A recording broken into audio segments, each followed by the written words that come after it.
শুধু ওনাদের দোষ দিয়ে কি লাভ? একদল খাইছে আরেক দল খাওয়ার জন্য রেডি হয়ে আছে। আমরা এরকম চাই না। আরে ভাই, আপনি এসব প্রমাণ করে দেখান যে বিএনপি কোথাও চাঁদাবাজি বা দখলদারি করছে। মাতব্বরের বিএনপির লোকদেরকে বলছি, আপনাদের প্রতি আমাদের এখনো সুধারণা ছিল, কিন্তু আপনাদের কর্মীরা যা করতেছে এটা বাংলাদেশের জন্য ভালো হবে না, আপনাদের দলের জন্য ভালো হবে না। এরা মসজিদ বুঝে না, এরা মাদ্রাসা বুঝে না, সব জায়গার থেকে এদের ছাদা নিতে হবে। কেন কেন ছাদা দিতে হবে তোদেরকে? অন্তর্বর্তীকালীন সরকারকে বলতে চাই যে নাটক বন্ধ করেন। 5 মাস পার হয়ে গেল দেশের, আমরা বারবার বলছি যে একটা নির্বাচন, অবাধ সুষ্ঠু শান্তিপূর্ণ নির্বাচনের আয়োজন করেন। শুধু ওনাদের দোষ দিয়ে কি লাভ? একদল খাইছে আরেক দল খাওয়ার জন্য রেডি হয়ে আছে। আমরা এরকম চাই না। আমরা চাই স্বাধীন সার্বভৌম বাংলাদেশ। আমরা চাই দুর্নীতিমুক্ত বাংলাদেশ। মিজানুর রহমান আজহারি তিনি টাকার বিনিময়ে তার বিভিন্ন অঞ্চলে গিয়ে তিনি ওয়াজ করেন, ভালো কথা, কিন্তু টাকার বিনিময়ে আপনি একটি দলকে হেয় প্রতিপন্ন করবেন, একটি দলের পক্ষে আপনি সাফাই গাবেন, এইটা তো বাংলাদেশের মানুষ আপনার কাছ থেকে আশা করে নাই। আরেকদিন পত্রিকায় দেখলাম ইসলামিক দলের একজন নেতা তারা ইসলামী ব্যাংকে নাকি দখল করে নাই বলছে। ইসলামী ব্যাংক তো দখল করা ইতিমধ্যে হয়ে গেছে।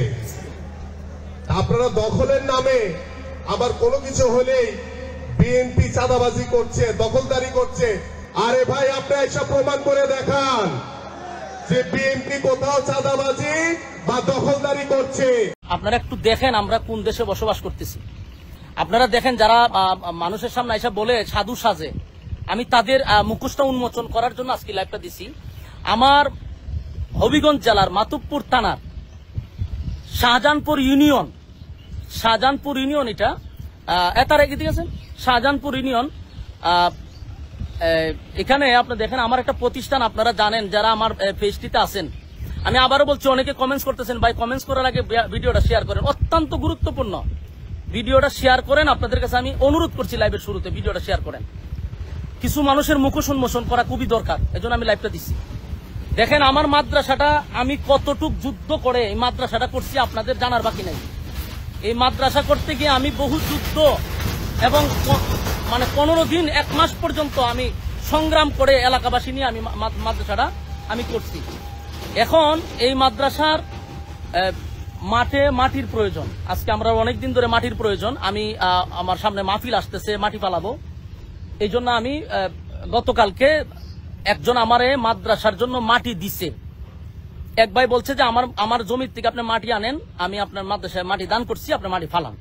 এখন আমার প্রশ্ন হইল, একজনে আমার মাদ্রাসায় দান করছে মাটি, সেই মাটি আমার মাদ্রাসায় ফালাবো, এখানে আমি চাঁদা দিতে হবে কেন? এখানে আমি কেন চাঁদা দিতে হবে?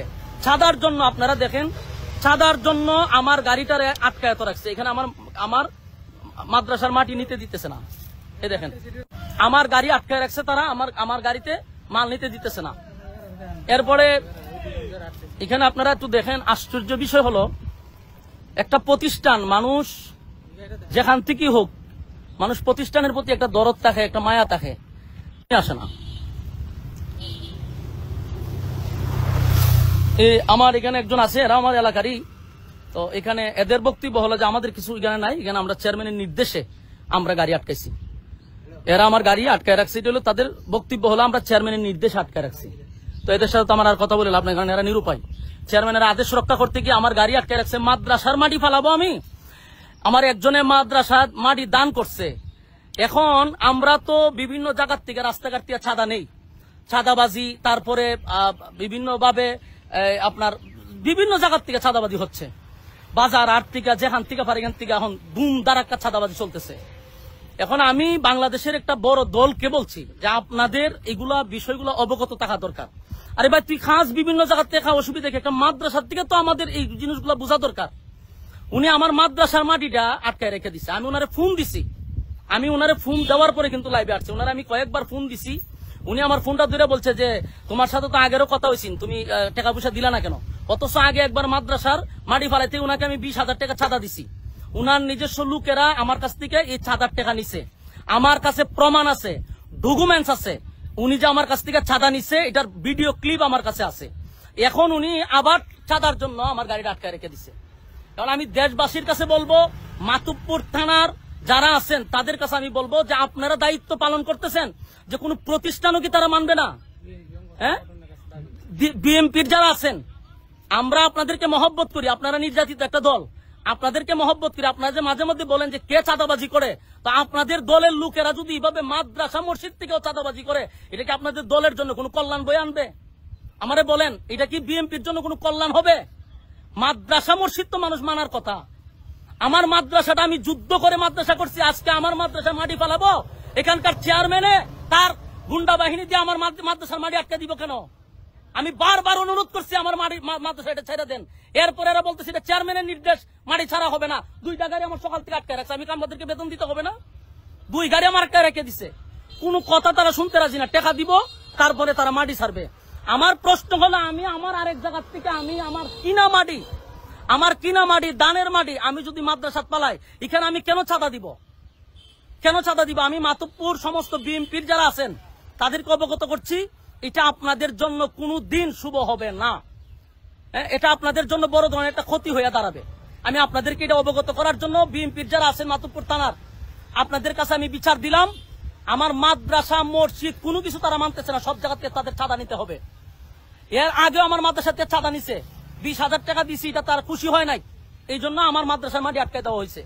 আমি আপনাদের কাছে বিচার দিছি।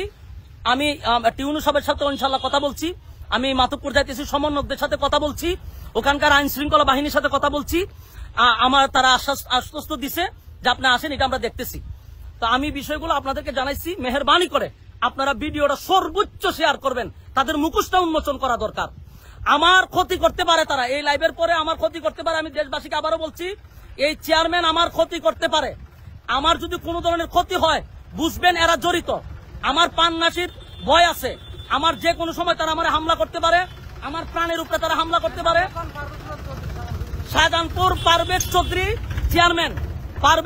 চেয়ারম্যান ইউনিয়নের, সে তার বাহিনী দিয়ে আমার উপরে ক্ষতিও করতে পারে। আমি আগে দিয়ে লাইভটা জানাই রাখলাম, যদি আমার বিন্দু পরিমাণ কোনো সমস্যা হয়, এটার দায়ভার এখানকার চেয়ারম্যানে নিবে, আমি এখন চাইতেছি প্রশাসনের কাছে, যা করার আপনারা সামনেই আমি লাইভে স্পষ্ট বলতেছি, যদি আমার কোনো ক্ষতি হয়, এটার জন্য দায়ভার হলো এলাকার চেয়ারম্যান এবং তার বাহিনী দিয়া এই হামলাগুলি করতে চাইতেছে। এরা যে কোনো সময় আমার উপরে হামলা করার জন্য প্রস্তুত। আপনাদেরকে আমি এটা জানাইলাম, ভবিষ্যতে যদি আমার কোনো সমস্যা হয়, আমি আগে দিয়ে এটা প্রমাণ স্বরূপ রাখলাম যে আমার ক্ষতি এই চেয়ারম্যানে করার সম্ভাবনা আছে। আমি দেশবাসীর কাছে বলতেছি, সর্বোচ্চ আপনারা ভিডিওটা শেয়ার করবেন। মাতুব্বরবাসীদের কাছে বই ভিডিওটা শেয়ার করবেন, হবিগঞ্জ জেলার মানুষকে বলছি ভিডিওটা শেয়ার করবেন, আল্লাহর রাস্তে বলছি আপনারা আমার ভিডিওটা সর্বোচ্চ শেয়ার করবেন। এরা এত জুলুম আমার উপরে করতেছে, আমার সারা দুনিয়ার বালু যায়, আমার কিছু মাদ্রাসাত গেলে এরা আমার বাধা দেয়, কোনো কিছু করলে তারা আমার বাধা দেয় কেন? কোন কারণে? এখনো কি স্বৈরাচার রয়ে গেছে? আমি তো দেখতেছি এর থেকে ভয়ঙ্কর এরা আমাদের সাথে ব্যবহার গুলা করতেছে। এই জন্য আমি মাতুব্বরের বিএনপির লোকদেরকে বলছি, আপনাদের প্রতি আমাদের এখনো সুধারণা ছিল, কিন্তু আপনাদের কর্মীরা যা করতেছে এটা বাংলাদেশের জন্য ভালো হবে না, আপনাদের দলের জন্য ভালো হবে না। এরা মসজিদ বুঝে না, এরা মাদ্রাসা বুঝে না, সব জায়গার থেকে এদের চাঁদা নিতে হবে। কেন চাঁদা দিতে হবে তোদেরকে? সর্বোচ্চ আপনারা ভিডিওটা শেয়ার করবেন। অন্তর্বর্তীকালীন সরকারকে বলতে চাই যে নাটক বন্ধ করেন। 5 মাস পার হয়ে গেল দেশের, আমরা বারবার বলছি যে একটা নির্বাচন, অবাধ সুষ্ঠু শান্তিপূর্ণ নির্বাচনের আয়োজন করেন। নির্বাচনের মধ্য দিয়ে যতক্ষণ পর্যন্ত একটি নির্বাচিত সরকার না আসবে, আজকে দ্রব্যমূল্যের সংকট বলেন, যানজটের সংকট বলেন, এই যে আজকে প্রেস ক্লাবের সামনেই সিএনজিওয়ালারা ধর্মঘট আপনার রাস্তা অবরোধ করছে, আপনার আজকে অটো রিক্সা করে ঢাকা শহর ভরে গেছে, সারা জায়গায় এ ব্যাপারে আপনার রাজনৈতিক সিদ্ধান্ত নিয়ে কাজগুলো আপনার সমাধান করতে হবে। এরা পারবে না। কিন্তু আজকে যারা সংস্কারের কথা বলছেন, সংস্কার, মানুষ এত সংস্কার বুঝে না। মানুষ চায় শান্তি, নিরাপত্তা, মানুষ চায় পেটে আপনার ক্ষুধার নিবারণের জন্য অন্ন, মানুষ চায় তাদের কর্মসংস্থান। আর মানুষ যেটি চায়, গত 15 বছর এই যে ফ্যাসিবাদ যারা কায়েম করেছিল, পুলিশের প্রায় 1000 লোক পুলিশ পালিয়ে গেছে। তারা যেহেতু সরাসরি বেআইনি কাজের সাথে জড়িত ছিল, পুলিশ যেহেতু এদেশের মানুষকে হত্যা করেছে, মিথ্যা মামলা দিয়েছে, তারা পালিয়ে গেছে। কিন্তু অন্যান্য সেক্টরের লোকরা কি পালিয়েছে?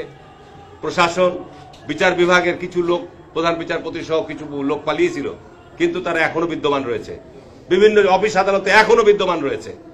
এই অন্তর্বর্তীকালীন সরকার কি সংস্কার করবেন? যা জাতির সামনে সুস্পষ্ট রূপরেখা দেন, একটা অবাধ সুষ্ঠু নিরপেক্ষ নির্বাচনের জন্য যেটুকু অগ্রাধিকার সেটুকু আপনি ক্লিয়ার করেন।